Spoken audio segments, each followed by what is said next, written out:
Hello movie lovers.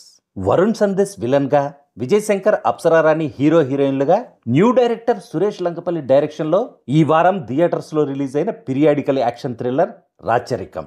Teaser trailers తో మంచి buzz ని క్రియేట్ చేసుకున్న ఈ మూవీ ఎలా ఉందో ఈ రివ్యూలో చూద్దాం.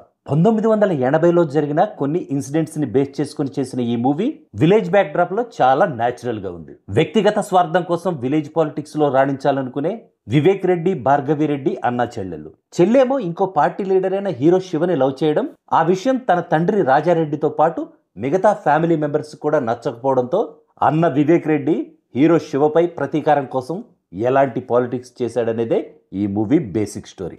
1980s నేటివిటీని అద్భుతంగా ఆవిష్కరించిన డైరెక్టర్ సురేష్ లంకపల్లి కథను కూడా ఆడియన్స్ కి చాలా బాగా చెప్పే ప్రయత్నం చేశాడు. సీన్స్ అన్ని చాలా ఎంగేజింగ్ గా, ఎగ్జైటింగ్ గా ఉన్నాయి. ఓవరాల్ గా ఫస్ట్ హాఫ్ బాగుంది.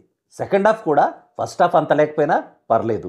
ఆడియన్స్ ఎక్స్పెక్ట్ చేయలేని ట్విస్టులతో క్లైమాక్స్ మాత్రం చాలా బాగుంది. ఓవరాల్ గా చెప్పాలంటే ఇలాంటి కథలేమి మనకి కొత్త కాకపోయినా కమర్షియల్ ఎలిమెంట్స్ ని లవ్ స్టోరీతో మిక్స్ చేస్తూ ఆడియన్స్ కి తను చెప్పాలనుకున్న మెసేజ్ ని చెప్పడంలో డైరెక్టర్ ఆల్మోస్ట్ సక్సెస్ అయ్యాడని అనిపించింది నాకైతే. శివగా హీరో విజయ్ శంకర్ సూపర్బ్. తన ఎమోషనల్ యాక్టింగ్ తో తన కెరీర్ బెస్ట్ పెర్ఫార్మెన్స్ ఇచ్చాడు. నెగటివ్ షేడ్స్ ఉన్న వివేక్ రెడ్డి క్యారెక్టర్ లో వరుణ్ సందేశ్ తన సర్ప్రైజింగ్ పెర్ఫార్మెన్స్ తో తనలోని డిఫరెంట్ యాంగిల్ ని ప్రేక్షకులకు పరిచయం చేసి యాక్టింగ్ లో ఇంకో మెట్టు పైకెక్కాడనే చెప్పాలి. భార్గవి రెడ్డిగా అప్సరా రాణి యాక్టింగ్ కూడా టెర్రిఫిక్ గా ఉంది. గ్లామర్ మాత్రమే కాదు, తనలో మంచి నటి కూడా ఉందని ప్రూవ్ చేసుకుంది. రొమాంటిక్ సీన్స్ లో అయితే వావ్ అనిపించింది.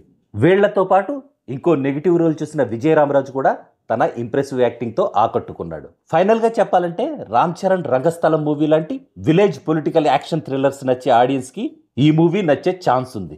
జనరల్ ఆడియన్స్ కూడా ఈ మూవీ డీసెంట్ గా అనిపించవచ్చు. నాకైతే ఓకే అనిపించింది. That's all in this review friends. మళ్ళీ నెక్స్ట్ రివ్యూలో కలుసుకుందాం. Thank you for watching.